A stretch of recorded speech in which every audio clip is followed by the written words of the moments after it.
So in this segment, we're going to be talking about the article that nearly made me put my head through my desk, which is, let's be honest, we're still squandering post-Brexit opportunities for Britain.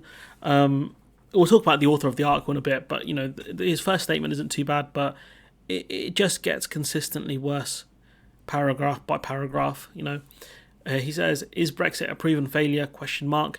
Remainers latching on to the associated costs of leaving the customs bloc certainly think so. Some recent polls even indicate the majority for rejoining the European Union. Meanwhile, evidence of the benefits of taking back control appears scant. The government delivered a faster vaccine program, signed trade deals, and talked the big talk about the advantage of our newfound freedom." So here we go again. The vaccine thing is a myth. I've debunked that. The trade deals are garbage. Even some Tories are calling that out. What newfound freedoms? Come on, dude. Also, this guy is the head of the IEA, so it's the something Economic Affairs, the Institute of Economic Affairs, the ones that torch the country with Truss and Kwarteng. Why are people still publishing their ramblings? I have no idea. Yet the regulatory deliverance is so far minimal. EU legislation which applies to the UK was retained in domestic UK law on Brexit Day, 31st of January. Most of this was some small technical changes remain in place, whether or not this is in Britain's interests. But it was, in my opinion, it was in Britain's interests.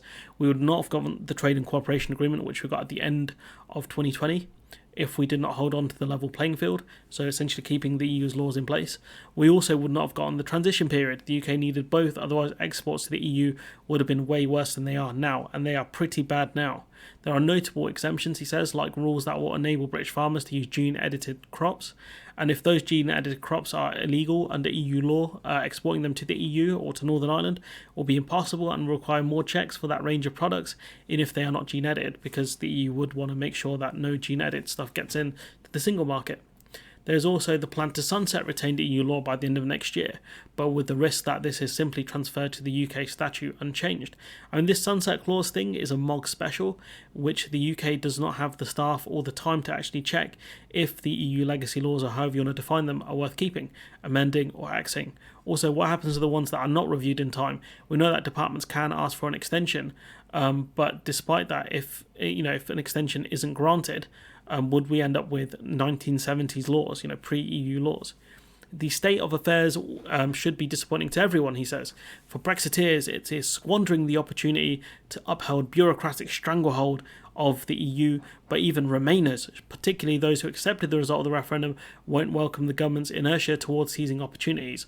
Again, this person's not listed any opportunities, and the ones that he does list are a joke, and we'll get to those soon.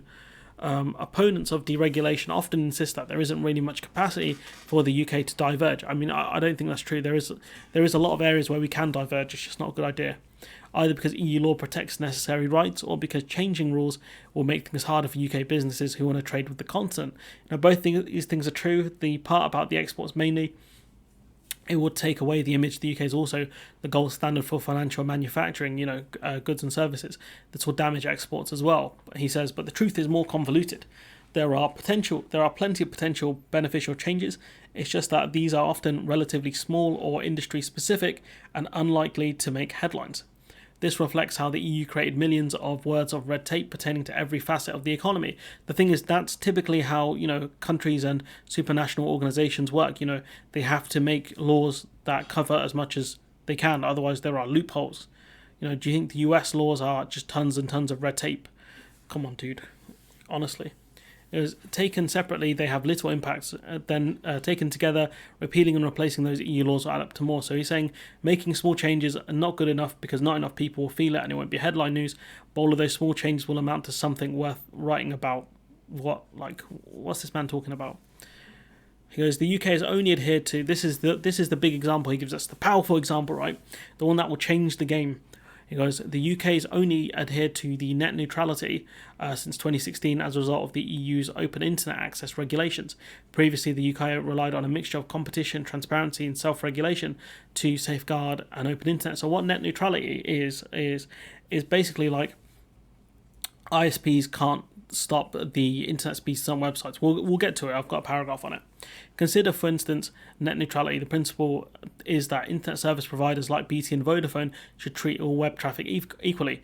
This, we are told, will ensure users can access the content and services while enabling new innovative web applications. There's just one central problem. The regulations are unnecessarily damaging to innovation, and he doesn't explain why.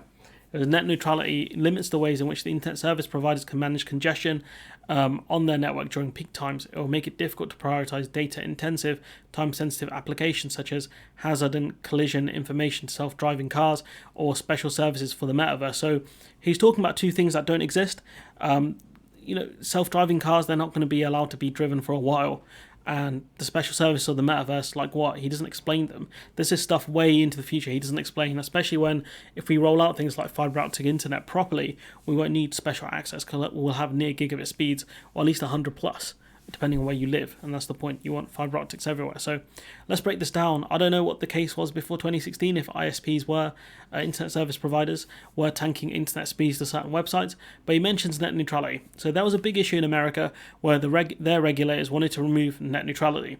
So what that means is internet service providers can change the speed to which websites could be accessed. So for example, if I wrote an article being critical of, say, BT, right, British Telecoms, and it might not be for BT Internet, I could be talking about their sports coverage, which occasionally sucks. What BT could do is then tank the speed to access the website in which I published the article in which I claim BT are rubbish. They could also lower the speeds for complaints that have rival products as well. Given the limited amount of internet service providers there are, the competition argument would not make sense. So this Brexit win is nonsense and falls flat. The rules also prevent innovative product offerings, including zero rating or a package that prioritizes gaming. And look, now for gaming, you do need good internet speed. I'm an avid gamer, depending on what you're playing. However, how would you create a system where gaming is prioritized? Would it not make the system slower? Because now the system has to figure out if consumers are gaming or streaming. This again makes no sense. You have to categorize things and then get the internet wherever the connection where it needs to go. It doesn't make sense.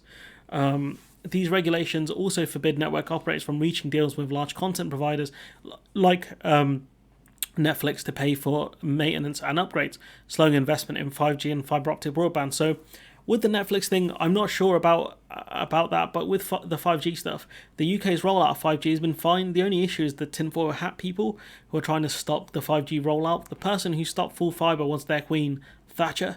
But the main cost of installing fibre cables isn't the cables, it's digging up the road. Again, it makes no sense to argue getting rid of net neutrality in this case would help the fibre optics because it'll make no difference. Another miss, that's 3 really. The area I live in, they recently dug it up for fibre optic cables, but again, it's owned by a private company who then leases out access to it to an internet service provider who will then charge the end user. That's generally how it's worked around here, but you've given a company almost monopoly to the higher speed internet, which is not great. But he says it's hard to imagine that anyone voted leave to unshackle the UK from the constraints of net neutrality, but this niche rule is one of many that restrict businesses from room to manoeuvre, which he never really explained how it lowers their room to manoeuvre. Remove them and we might finally be able to talk about Brexit as something other than a failure. I mean, what that means is he's accepted Brexit as a failure. And so he's trying to look for these small wins that make no sense. If you said to people in 2016, vote for Brexit to get rid of net neutrality, they'd be like, what the hell are you talking about? They'd have no clue what you're talking about. This guy, he wrote this article and the best he can come up with is misinformation around net neutrality. What a joker he is. He has nothing for Brexit and this is the best he has. Brexiters either have nothing or are not sending their best people. But if this guy wanted to debate me on this, I would love it. I would honestly, it's an open challenge to this IEA clown. I will happily debate you on your forum, my channel, in a neutral ground. I do not care. You name the place and I'll be there. Send me location in the words of Khabib. But, the best he's got is net neutrality. This is an absolute joke. An absolute joke. And the fact that these IEA people are still relevant and that people are publishing their articles, you can say, oh, well, aren't you giving him publicity by talking about him? No, I'm debunking his talking points, which is fine, I think, in my opinion. I'm not really giving publicity. I'm just dragging him down to my level and giving him a kick-in, because an ideological one, because this is nonsense. Absolute nonsense what he's published here. But anyways, I'm going to leave it there. Let me know what you think in the comments below. Like, comment, share, subscribe. Support the channel on Patreon if you can. And hopefully I'll see you in the next one.